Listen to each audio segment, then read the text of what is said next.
Salam uşaqlar, hər vaxtınız xeyir olsun. Bu gün sizlərlə Mirzə İbrahimovun Gələcək Gün əsərini oxuyub təhlil edəcəyik bərabər şəkildə. Əsərə keçməmişdən əvvəl məktəb dərsliyində Sabit Rəhmanın Mirzə İbrahimov haqqında qeyd etdiyi fikrə baxaq. Qeyd edib ki, Mirzə İbrahimov xalqın sevimlisidir, təcrübəli bir yazıcıdır. Onun qələmindən çıxan bütün əsərlər maraqla oxunur. O, müxtəlif həyat hadisələrini, fərqli taleyi olan insanları elə ustalıqla təsvir və təqdim edir ki, oxucu bunlara laqeyd qala bilmir, özünü təsvir olunanların yanında hiss edir. Fikir Sabit Rəhmana məxsusdur. İndi gələk Mirzə İbrahimovun Gələcək Gün romanına. Görək bu romanda hadisələr necə baş veribdir. Bunu qeyd edeyim ki, Cənubi Azərbaycanda baş verir hadisələr və Firidunun başına gələn xoş və naxoş hadisələrdir. Görək ilk cümlə necədir. Bütün günü hər tərəfə od ələyən günəş təzəcə batmışdı. Günəş batırdı. Firidun xırmanın qırağında hələ döyülməmiş buğda tayasının yanında uzanmışdı. O isti gün və ağır zəhmətdən sonra gözünü mavi boşluqlara dikib düşünürdü. Biz əsərdə Firidunun nələr düşündüyü ilə başlayır əsər məktəb dərsliyində. Firidunun gözlərində həyatın ağır və əzablı səhnələri canlandı. Bu xırmanda uzanarkən. Onun uşaqlığı, ata və anasının ölümü, Tehran həyatı, sonra Təbriz. Bu xatirələr içərisində nədənsə Tehranın əsl bir cəhənnəmi andıran isti günləri və boğucu axşamları xəyalından çəkilmirdi. Əsər necə başladı? Günəş batır, Firidun xırmanın kənarında oturub düşünür. Nələri düşünür? Öz həyatını düşünür. Uşaqlığını, ata-anasının ölümünü, Tehran həyatını, sonra Təbriz və nədənsə Tehran həyatını əsl cəhənnəmə döndərən isti günləri və boğucu axşamları xəyalından çəkilmirdi. İndi deməli Firidun artıq burada böyük yaşlı bir şəxsdir. Birdən-birə uşaqlığına dönəcək yazıçı. Deyir, Firidun orada həmişə özünü qəfəsdəki quş kimi hiss edirdi. Bu xatirə qarşısında ona Azərbaycan ağaclı və sulu kəndləri, yazda yaşıl xalı döşənmiş kimi səfalı çəmənləri və dağları həqiqi bir cənnət kimi görünürdü. O, çaxmaq qığılcımı kimi ani olaraq qəlbində baş qaldıran bir məhəbbətlə təzəcə biçilmiş, taxıl qoxusu verən yumşaq və doğma torpağı qucaqladı. Üzünü ona sürtdü. Gözlərindən 2 damcı yaş süzülərək yerə düşdü. Gələcək Gün romanının ilk əvvəli Firidunun keçmişlə bağlı düşüncələridir ki, öz əksini tapıbdır. Firidun Təbrizin qərbində sənd dağların ətəklərindən düşmüş, bağ-bağatlı və dadlı meyvələrlə məşhur Azər şəhərdə anadan olmuşdu. Artıq bu abzasdan etibarən Firidunun uşaqlığına müəllif geri dönüş edir. Çünki Firidun uşaqlığını düşünürdü axı. İndi müəllif həmin uşaqlığı bizə təqdim edir ki, necə oldu ki, onun atası, anası öldü, uşaqlığı necə keçibdi, o barədə məlumat verir. Bir tərəfdən Urmi gölü, yəni Urmiya gölü, o biri tərəfdən də daima başı qarlı Səhənd dağı silsiləsi ilə əhatə olunmuş Azərşəhər təbiətin gözəl və səfalı güşələrindən biridir. Firidun atası Təbrizin tacirlərindən birinin Azərşəhərdəki malikanəsində bağbanlıq edirdi. Diqqət yetirək nəyə? Azərbaycan ədəbiyyatında bağbanlıq edən obrazlarımız var. Birincisi, Dəhnamə əsəridir. Dəhnamə əsərində də biz bağban obrazı ilə qarşılaşdıq.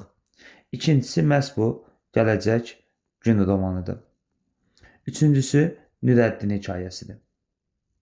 Nürəddin hekayəsində də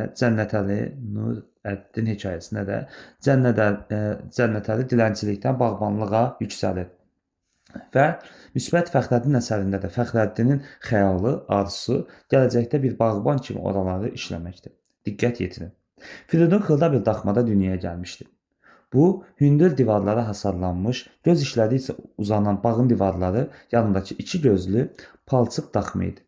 Firidun atası da, babası da burada doğulmuşdu. Anası isə hər il mart ayında Novruz bayramı qabağı daxmanın qapı tərəfdən çöl divarını ağardar, içəridəki yırtıq kilim və yorğan döşəyə çırpıb təmizləyərdi. Bu işləri görən anası idi. Hər il Novruz bayramı qabağı. Novruz bayramının burada adı çəkilir. Ədəbiyyatımızda Novruz bayramının adı çəkilən əsərləri də indi siz şərh bölməsindən qeyd edin. Görək hansılardır? Çünki asan bir sualdır. Belə yoxsul yaşasalar da, onlar özlərini xoşbəxt hesab edirdilər. Bir tikə çörək üçün hələ onların nəslindən heç kəs başqasına əl açmamışdı. Pis, yaxşı, hər il qışı yaza çıxadar və beləliklə aclıq nə olduğunu bilməzdilər.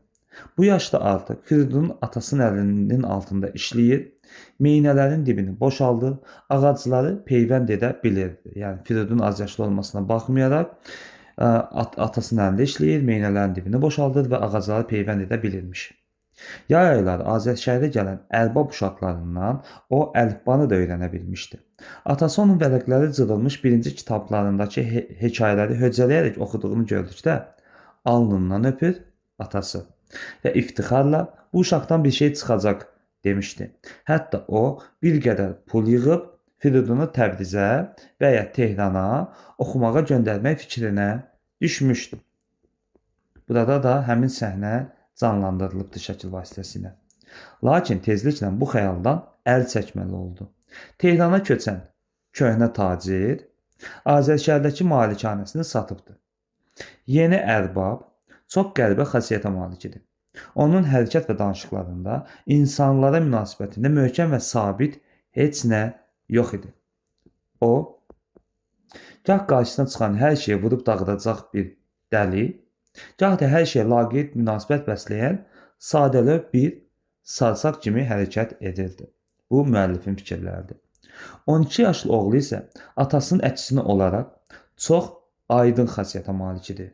Bu dalaşan, vurub sındıran, hay basıb ağlayan, qəhqəhə çəkib gülən, zırrama bir dəli idi. Atası konkret deyə bilmərik, dəli yoxsa sarsaqdır, amma oğlu konkret bir dəlidir.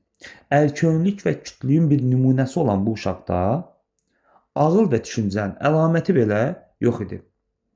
4 il məktəbə getdiyinə baxmayaraq, o hələ əlifbanı öyrənə bilməmişdi. Əlinə gələn şeyi vurub sındırar, istədiyi adamın başına çırpar, üzünə tüpürərdi. Heç kəs də ona bir söz deyə bilməzdi. Bağa köçdüklərinin 3-cü günü o Firidunu gizlən paç oynamağa çağırmışdı. 5 dəqiqə keçməmiş dəcəlliyə başlayıb bir kötüyü Firidunun başına endirmək istəmişdi. Diqqət yetirin, endirmək istəyib, endirməyib. Firidun kötüyü onun əlindən almış və qarnına bir təpik vurub yerə sərmişdi. O motal kimi yıxıldığı yerdə düşüb qalmışdı. Nəriltisinə həyətə qaçan adamların içində ərbab da var idi. Ərbab gözü qızmış dəvə kimi özünü Firidunun üstünə atmışdı. Lakin Firidun cəld arxın o tayına atıldıqda ərbab da üzü üstə yerə dəymişdi. Ay uşaq, tutun bu bələduzlanı. Bura kimi dayanaq, bir məsələni sizə vurğulayım.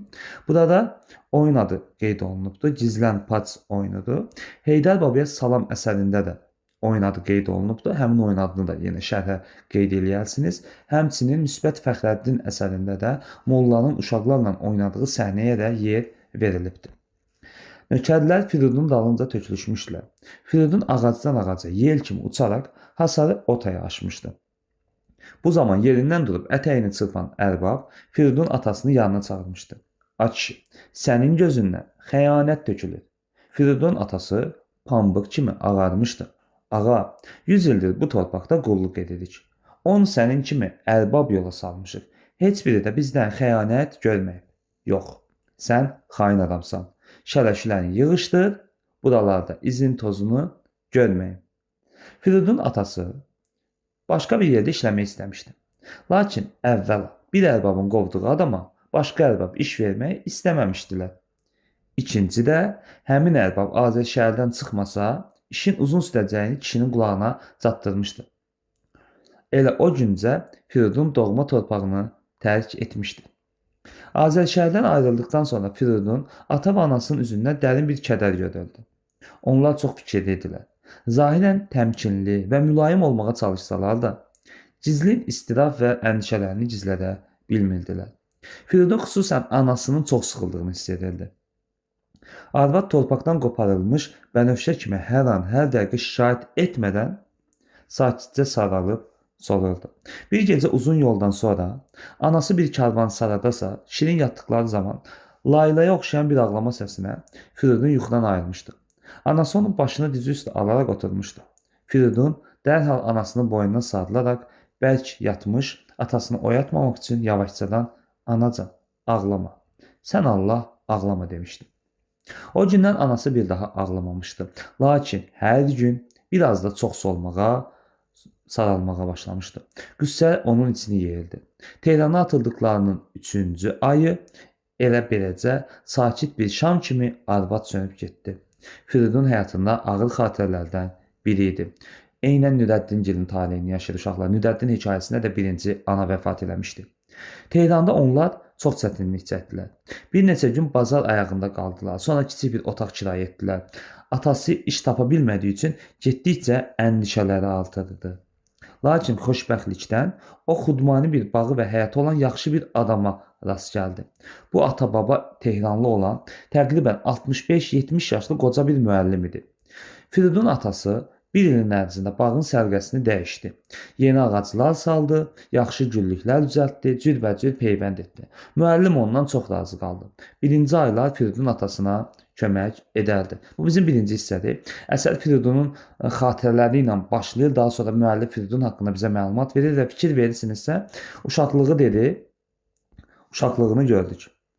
Atasının ölümünü hələ ki görməmişəm, anasının ölümünü görmüşük. Tehran həyatını yaşayırlar hal-hazırda. Daha sonra Təbrizi getmələrini də birazdan oxuyacağıq.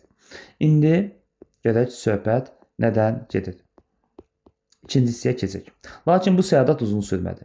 Tehrana gəldiklərinin 3-cü yayında, bax diqqət edin, anası ölüb 3-cü ayında, atası ölübsə 3-cü yayında. Atası qadın yatalağı ilə naxoşladı və naxoşluğun 7-ci günü xəstəxanada, diqqət edin, harada? Xəstəxanada vəfat etdi. Firidun tək qaldı. Təbiətən və tərbiyəsinə görə insanpərvər olan qoca müəllim onu küçələrə atmadı, oxutdu. Şəhərdə minlərlə yetim və başsız uşaqları görən Firidunun qəlbi bu müəllimi ömrü boyu unutmayacağı bir minnətdarlıqla dolu idi. Ögey qardaşı uşaqlarından başqa heç kəs olmayan bu müəllim xəyalpərvər bir adam idi. O dünyadakı bütün fəlakətlərin səbəbini cəhalətdə görürdü. Firidun bir il Təbrizdə işlədi. İkinci ili bu qərara gəldi ki, başqalarının gözünü açmaq üçün hələ daha artıq biliyə möhtacdır. Buna görə də Darülfünuna daxil olmaq fikri ilə Tehrana qayıtdı. İlk əvvəl ona atalıq etmiş qocanın yanına getməyi özünə borc bildi. Böyük həyətin taxta qapısının dəmirini döydü. Tezliklə qapı açıldı və qabağına tanımadığı bir adam çıxdı. Üst-başından nökərə oxşayan bu adam Firidunun həyəcanlı suallarına qarşı laqeyd və adi bir səslə müəllimin 6 ay qabaq öldüyünü, mülkünə qardaşı uşaqlarının sahib olduğu bildirdi. Bir anda sanki böyük bir şəhər Firiduna tamam yabancı və düşmən göründü. Qoca müəllimin ata və anasının qəbrini ziyarət etdikdən sonra Təbrizə qayıtmaq istədi. Müəlliminin həm atasının, həm də anasının qəbrini ziyarət edir. Sonra Təbrizə qayıtmaq istəyir. Lakin tezliklə bu fikirdən əl çəkir. Yayda Təbrizdə nə edə bilərdi? Kənddə dayısı Musa kişinin yanına getməyə qərar aldı. Yayı orada işləyər, payız üçün bir şey düzəldib Tehrana qayıdardı. Gecə öz pərdəsini yığıb gedir, dan yeri sökülürdü. Firidun Musa dayının Allahu Ekber səsinə yuxudan ayıldı. Hava sakit idi. Axşamdan əsən meh, gecə yarısı kəsilmişdi. Buna baxmayaraq çöllərdən, təpələrdən hələ biçilib qurtarmamış və başını aşağı dikilmiş zəmilərdən yüngül və sərin bir hava otların iyini, sümbüllərin qoxusunu xırmana gətirirdi. Nə üfüqlərdən, nə də göy üzündə bir tikə bulut yox idi. Mavi boşluqlar göz işlədikcə uzanıb gedirdi. Gündüz çox isti olacaqdı. Firidun qalxıb üst başını təmizlədi. Gecənin ayazından buz kimi olmuş kuzənin suyu ilə əl üzünü yudu. Sanki ona yeni bir həyat gəldi. Balaca ot tayasının yanında gövşəyən öküzləri gətirib vələ qoşdu. Özü də vəlin üstünə çıxdı. Öküzlərlə bağlı oxunan nəğmə də nə idi? Holavadlar idi. İlk dəfə Musa kişinin eşitdikcə ləzzətdən qəhqəhə çəkib güldüyü sözlərlə öküzləri səslədi. Ha, dədəm sənə qurban. Ha, Firidun vəlin üstündə idi. Sübdən işləyən və istidən üzülüb taqətdən düşmüş öküzləri zorla həyətə gətirdi. Firidun özü də bərk yorulmuşdu. Musa dayı, Səriyə xala, uşaqlar da işləyirdi. Onlar sovuq atır, taxlıq xəlbirləyir, xırmanı təmizləyirdilər. Ayaz, oğlanlardı, sovuruq atan atasına kömək edirdi. Musa kişi məhəbbət və ümid dolu nəzərlərlə ona baxıb, düşmən toxmağıdır, Allah saxlasın deyirdi. Bu gün sabah yekə oğlan olub, əlimdən tutacaq. Fikir verin, Firidun atası Firidunu oxutdurmaq istəyirdi. Hətta kitab alıb Təbrizə, Tehrana oxutdurmağı yola salmaq fikirləşirdi. Amma Musa kişi nə deyir? Düşmən toxtağıdır, yekə oğlan olub əlindən tutacaq deyir. Oxumağını istəmirdi. Bu sözləri eşidən uşaq daha ciddi cəhdlə də işləyir. Heç uşağın özü də oxumaq istəmirdi. Atasının onu böyük yerinə qoymasını sevinirdi. Birazdan sonra Firidun yorğun halda tərdən islanmış öküzləri açaraq ot tayasının kölgəsinə gətirdi.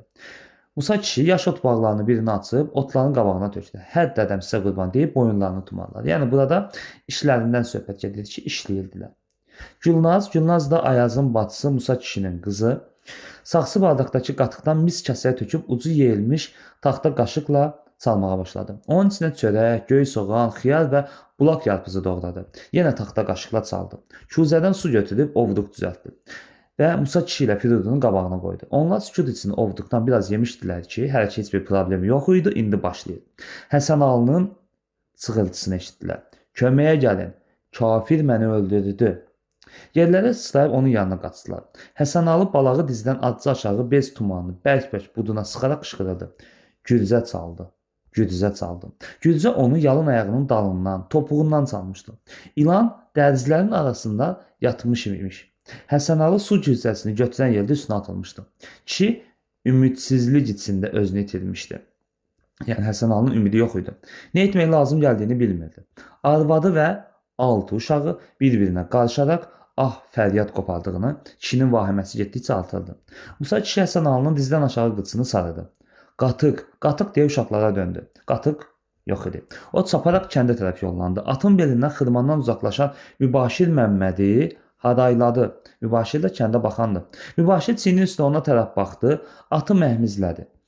Musa kişi ondan imdad olmayacağını görüb geri qayıdı.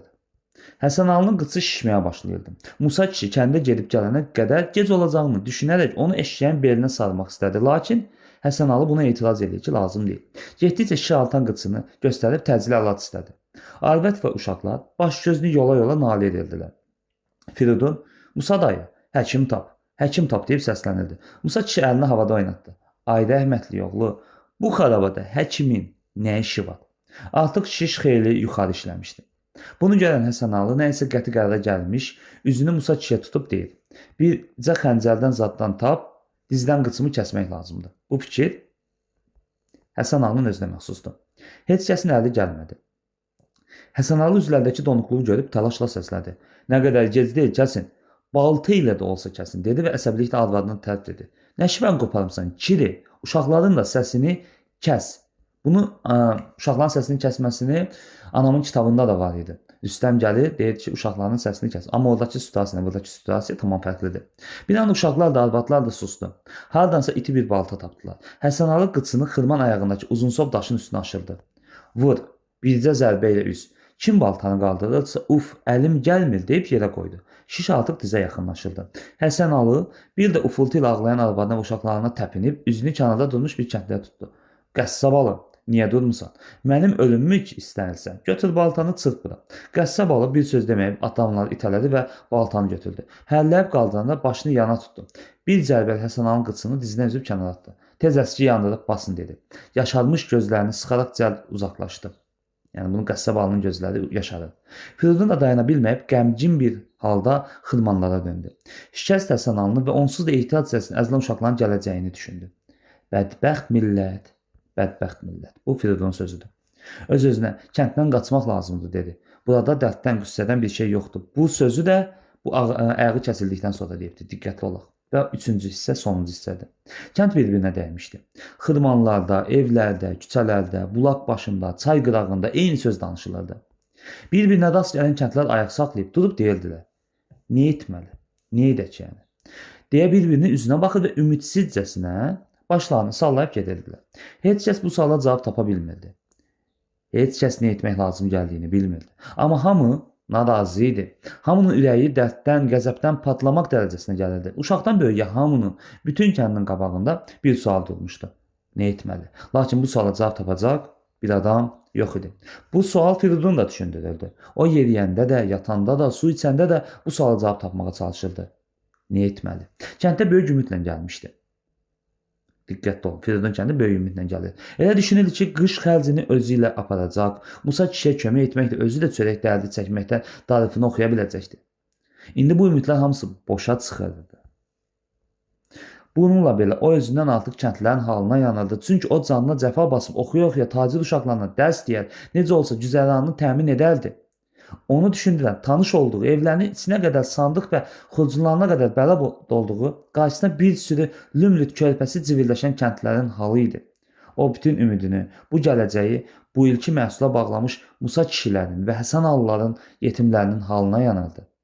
Ürəyini dağlayan məhz bu idi. Mübaşir Məhəmməd məhsul bölməsi haqqında ərbabın yeni şərtini kəndə gətirdiyi saatda gözlərdəki ümid sönüb, üzlərdəki şadlıq bir qüssə, əzablı bir fikir əvəz olmuşdu. O vaxtdan bu ağır sual ortalığa düşmüşdü. Nə etməli? Kəndlərin hamısı böyük bir xırmanın yanına yığılmışdı. Tayanın dibində köhnə kilimlərin çadıra oxşar bir şey düzülmüşdü və içinə kürsü qoyulmuşdu.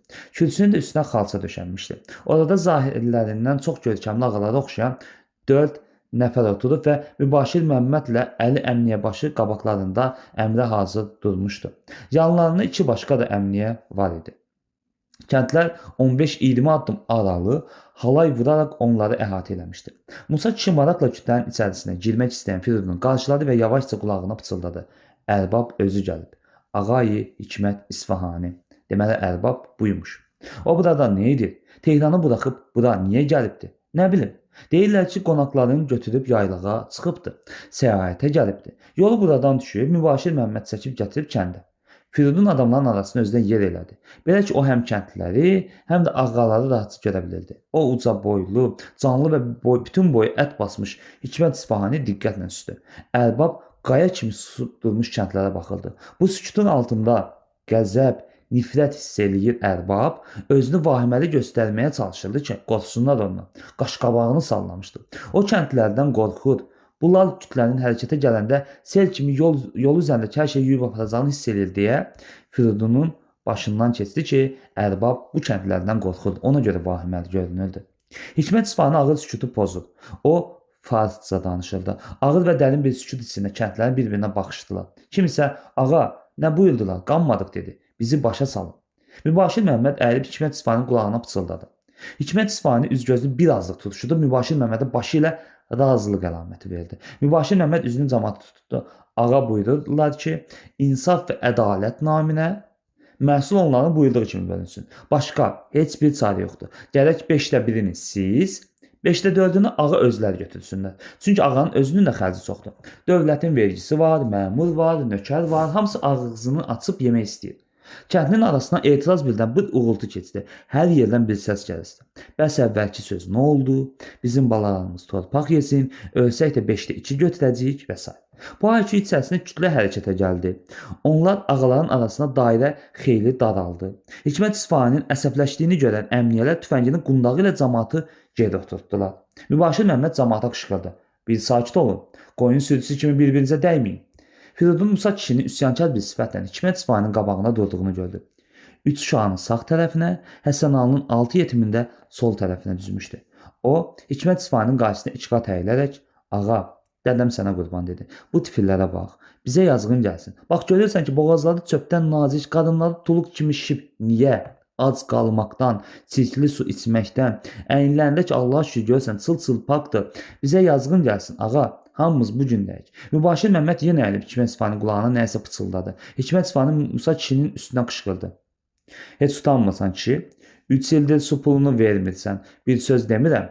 Bu da yaxşılığın əvəzidir. Musa kişi yalvardı. Ağa, dədəm sənə qurban. Hər il verirəm. Qurtarmaq bilmir. Mən verdikcə o artır. Bir dəfəlik ver. Müamiləsi üstünə gəlməsin. Nə, ağa, verirəm. Sən bu il bizə rəhm elə. Bu tifillərin boğazını kəsmə. Biz də borcundan çıxarıq. Allah kərimdir. Hikmət İsfahani yuxarıdan aşağı nifrətlə ona baxdı. Yenə var, yoxsa hamısı budur? Musa kişi sualın mənasını başa düşmədi. Qanmadım dədəm sənə qurban. Nə buyurdu? Mübaşir Məhəmməd dilləndi. Ağa buyurdu ki, övladın yenə var, yoxsa hamısı bunlardır? Musa kişi ciddiyyətlə cavab verdi. Bu üçündən başqa biri də var. Yekə qız uşağıdır. Həya elədim, gətirmədim. Bəs bu altısı kimindir? Ağa, başına dönüm. Yetim kimi bir şeydilər. Dədələrini 2 gün əvvəl buradaca ilan saldı. Qıçını kəsməli oldu. İndi əli ilzəlir yatır evdə. Bu yetimlərin rızısını kəsmə ağa. rəhm elə. İmamımıza yolçusu kimi zəhləmizi tökmə kişi, yana çəkil. Allahdan qorx ağa, fağır çörəyini yemə, Allahdan qorx. Mübaşir Məmməd Hikmət İsfahaninin qulağına tərəf əyildi və yenə nəyisə pıçıldadı. Hikmət İsfahani ayağa durdu. Kişi, yəni sən Allaha zada inanmırsan? Deyə Musa kişinin yaxasına yapışdı. Əstəğfirullah elə, dədəm sənə qurban. Əstəğfirullah elə, ağzın quruyar. Yox, inanmırsan deyirəm. Sən Allaha inansan, gecə dəcəllənmiş buğdanın xırmanını oğurlayıb evinə daşımazsan. Musa kişi heyrətlə cavaba baxdı. Camaata baxdı. Camaat yerindən qurumuş kimi durmuşdu. Buyur dədəm sənə qurban. O buğda, o da sən. Gecə necə dəclənib elə də durur. Camaat Musa kişinin xırmanına tərəf hərəkət etdi. Mübaşir Məmməd qabaqda, dalınca Hikmət İsfahani və onunla gələn başqa 3 nəfər gedirdi. Musa kişi balaca uşaqları da yanından çıxarıb hamıdan qabaq xırmana tərəf qaçırdı. Yadından çıxarıb hamıdan qabaq xırmana tərəf qaçırdı. Görək xırmandan nə olur. Xırmana çatdıqda hamını heyrət aldı. Doğrudan da piramida budağının dəci pozulmuşdu. Hikmət İsfahani Musa kişinin boynundan aşağı basıb dağılmış buğdanı göstərərək, "Hə, bu nədir? Bu nədir?" Musa kişi dəli kimi bir buğdaya, bir də Mübaşir Məmmədə və Əli əmniyə başa baxıb, "Camaat, inanmayın. Bu buğdaların hamısını əlimizdən almaq üçün bir bəhanədir, yalandır." Hikmət İsfahani qızardı. "Deməli, sən dəci pozmamısan, hə?" "Xeyr, Allah bilir ki, mən dəci pozmamışam." "Yaxşı onda, yoxlayacağam. Qurana əl bastıracağam." Camaat kənara çəkildi. Sofi İranpərəst 7 addım sayıb torpaqdan küt bir qala qayıldı. Quran əlində onun yanında durdu. Camaat gərgin bir vəziyyətdə Musa kişiyə baxırdı. Firidunla nəzərləri onda idi. Onun gözlərində ağır bir peşmançılığın izləri vardı. Hikmət İsfahani soruşdu. "Hə, indi de buyur. And iç, sözü qurtaraq." dedi. Musa kişi qıçları əsə-əsə 3 addım atdı. 4-cü addımda dayandı. Dönüb Hikmət İsfahaninin qıçlarını qucaqladı. "Ağa, mənə rəhmin gəlsin. Çevir məni balalarının başına. Hamısını götür get. Heç şey istəmirəm." Hikmət İsfahani ayağı ilə onu itələdi. "Yox, belə dinsizləri cəzası qoymaq özü Allahın yanında böyük bir günahdır" dedi və üzünü Əli əmniyə başına tutdu. "Kəndir gətirin. Bu dinsiz ağaca səriyib 2-3 çubuq." Əli əmniyə başı o biri iki əmniyyəyə baxdı. Qaşını tərpətdi. Əmniyyələr tez hərəkət etdilər. Heç kəs səsini çıxarmadı. Musa kişi ölü kimi başını sallayıb durmuşdu. Firidun ona baxır və tərəddüd içərisində düşünürdü. Onun təzib pozub taxıl oğurladığına inana bilmirdi. İndiki hərəkətlərini də anlamaqda aciz qalmışdı. Əmniyyələr Musa kişini ağaca bağlayıb yaş söyüd çubuqlarını onun lüt bədəninə çırpmağa başladılar. Musa kişi ağrılara dözməyə, inildəyib ağlamaqdan çəkinməyə çalışırdı. Firidun onun işgəncədən, eybəcər hala düşmüş üzünə, qurumuş dodaqlarına baxdıqca gözləri dumanlanmış kimi oldu. Səriyə xalanın və körpələrin naləsi qulağına çatdı. "Dayanın, vurmayın" dedi. "Onda günah yoxdur. O bulağa su gətirməyə getmişdi. Mən bəri qoşmaq istəyəndə ayağım xəlbirə ilişdi, buğdanın üstünə yıxıldım. Dəc pozuldu. Onda günah yoxdur." Kəndlər dincəlmiş kimi dərindən nəfəs aldılar. Hikmət İsfahani üzünü Sofi İranpərəstə tutdu. "Yeri 7 addım say." Sofi İranpərəst yenə 7 addım saydı. Yenə əlindəki Quran torpağını qalaqlayıb durdu. Firidun da qətiyyət və cəsarətlə 7 addım yerib torpağı dağıtdı. Qurana əl bastı. "Bu Quran haqqı düz deyirəm." Camaat sevinclə dolu bir səs çıxartdı. Musa kişinin açıq paltarını özünə verdi. Firidun qayıdıb Hikmət İsfahaninin qarşısına durdu. "Ağa, sizin əvvəlki sözünüzü pozmağa haqqınız yoxdur. Bu gərək şərafətinizə də sığışmasın. Necə danışmışıq, elə də gərək məhsul bölünsün. Torpaq sizindir 1, su sizindir 2, mal sizindir 3. Toxum bizimdir 1, əl, zəhmət də bizimdir 2. Deməli 5də 3-ü sizin, 5də 2-si bizimdir." Bir kiçik fasilədən sonra səsini uzaltdı. "Ya öləcəyik, ya da bir ponza da verməyəcəyik." Hikmət İsfahani qışqırdı. "Xeyr, torpaq 2 paydır. Mən hələ Xışı, Vəli, Şananı demirəm. Məgər onlar yerdən çıxır, onların üstünə gəlsə, gərək bir şey də 5də 1 yox, 6da 1 verəm. Bağışlayarsınız ağa, bağışlayarsınız. Onlar malın üstündə gedir. Torpaq da bir paydır. Rəiyyətin başına bu müsibəti gətirmək olmaz. Rəiyyət də adamdır. Gədə, sən nəçisən? Deyəsən sənin fikrin köhnə bazara təzə nırt qoymaqdır. Bağlayın bunu, o ağaca 100 çubuq." Bayaqdan bəri Firidun baxıb dişlərini qıcayan və Mübaşir Məmmədlə nəsə danışan Əli əmniyə başı bığlarını eşdi. Əmniyyələr Firiduna tərəf gəldilər. Firidun müqavimət göstərildi. İtələyib onlardan birini yıxdı. Mübaşir Məmməd və Əli əmniyə başı gəncin qollarını qatlayıb dalından bağladılar və ağaca tərəf sürdülər. Hikmət İsfahani ilə gəlmiş adamlardan bütün bu hadisələri diqqətlə izləyən qaltar baxışlı birisi irəli yeridi. Firidunu göstərib ərbaba müraciət etdi. "Bu adamın danışığından siyasət hissi gəlir" dedi. "Mən cəsarət edib sizdən xahiş edirəm, onu döyməyin. Onun cəzası daha ağırdır. Bu kiçik bədəni cəzazətlə ona layiq olduğunu daha ağır cəzadan qurtarmış olarsınız. Məcazatla." Əli əmniyə başı əmniyyələr nəsə tapşırdı. Onlar Firidunu götürüb getdilər. Hikmət İsfahani üzünü kəndlilərə tutdu. 5də 1-i sizindir, 4də 1-i mənim. Vəssalam. Danışıq qurtardı. "Ağay, Kürd Əhmədi də burada qoyub gedirəm. Mənim vəkilimdir." Kürd Əhməd ağır nəzakətlə sükut içində durmuş kəndlilərə baxdı. Kəndlilər qaya kimi lal, etimadsız, davamlı və yoxlayıcı nəzərlərlə onu süzdülər. Bununla da əsər bitir.